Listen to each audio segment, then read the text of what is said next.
Hello. High. গোটা একটা বছর পর দেখা হলো, কেমন আছো? আমি ভালো না থাকলে হবে? আমি ভালো আছি বলেই না জীবন তার নিজের গতিতে চলছে। সে তো ঠিক, জীবন তো ছন্দময়।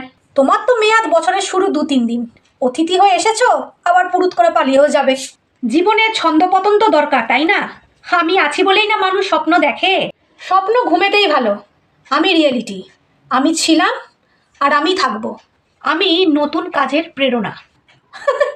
হাসালে সত্যি, কত প্রেরণা বাস্তবের সামনে মুখ থুবড়ে পড়লো। আমি না থাকলে না জীবনটা পুরো বোরিং, অনেকটা ডাল ভাতের মতন। তাই বুঝি? মাসে না 2-3 দিনই বিরিয়ানি ভালো লাগে, বুঝলে? কিন্তু সারাদিন অক্লান্ত পরিশ্রম করার পর না বাড়িতে এসে সবাই ডাল ভাতটাই বেশি পছন্দ করে। তোমার রাগ হচ্ছে আমি বুঝতে পারছি, কিন্তু তোমাকে তো এটা স্বীকার করতেই হবে যে মানুষ স্বপ্ন দেখে বলেই মানুষ বেঁচে আছে। তুমি অনেকটা না শেষের পাতের চাটনির মতন, স্বাদ বদল।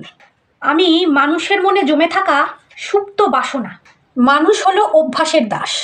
আমি দুর্লভ, একটি মূল্যবান অভ্যাস। তাই তুমি ডিকশনারির পাতায় কোথাও একটা হারিয়ে যাও। তুমি সহজলভ্য। আমি হচ্ছে অনেকটা নুনের মতন, সহজলভ্য ঠিকই বলেছ, তবে কিন্তু যে কোনো দামি খাবারই নুন ছাড়া একদম ফ্যাকাশে, স্বাদহীন।